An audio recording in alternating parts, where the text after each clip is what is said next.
Now I'm going to put into the chat here the, after we're done, I'll put into the chat the,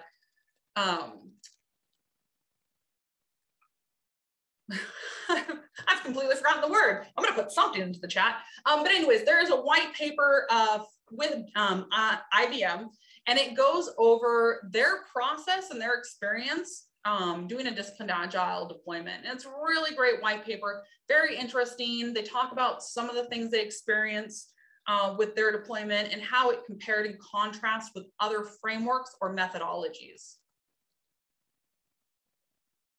Link is the word I was trying to think of.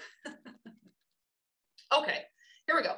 Disciplined agile from a tactical approach. So again, tactical being from a team level. And so this is again where I would go to my disciplined agile process goals. And in the process goals, there's different timings. So let's say I'm in the inception of the project, and it gives me options for forming my team, exploring scope, planning my release, so on and so forth. And then there are items for the construction phase, the transition phase, and then things that are ongoing.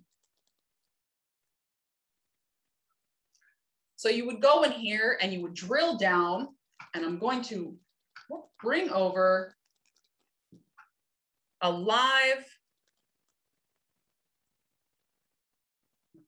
I'm going to bring over in just a moment. Here we go. This is the live DA browser. So you can drill down on any one of these items. So let's say I'm working with my team and we're struggling to discover scope. And so I'm like, you know what, team, let's go in here and let's look at some options.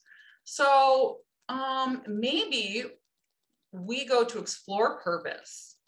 And in explore purpose, we have all of these items there. And I think, okay, well, I can come down here and read about all of these options that it gives me, what it is, what's the pros, what's the cons, and decide if that's a route for me to go.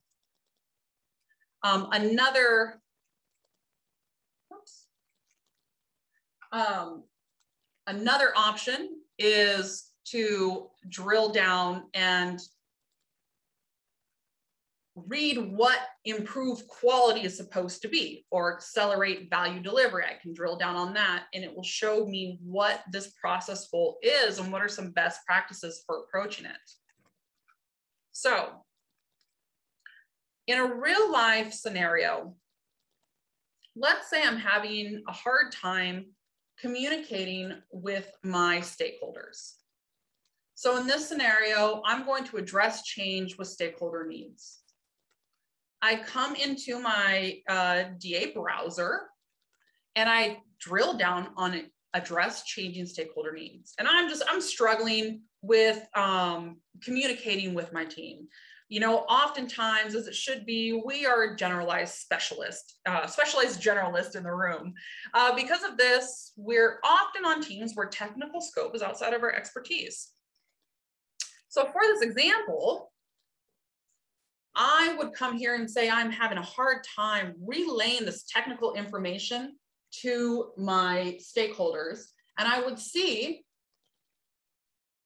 that indirectly, the stakeholder interactions with team, indirectly with product manager, or indirectly via product owner. And I would say, gosh, you know what? That might really work for me. And I'd come down here and I'd see that the product owner interacts directly with stakeholders, elicits details from them, then communicates with the stakeholder's needs from the team, like a Scrum practice.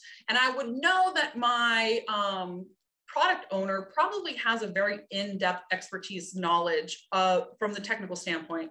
So this would direct me to say, you know what, maybe I could bring some messaging to my product owner and say, hey, in this meeting or in this email, can you help me with the technical nomenclature so that I can relay my message out to the technical team? And that's how I would use the DA browser or Discipline Agile to help me solve a tactical problem in the enterprise.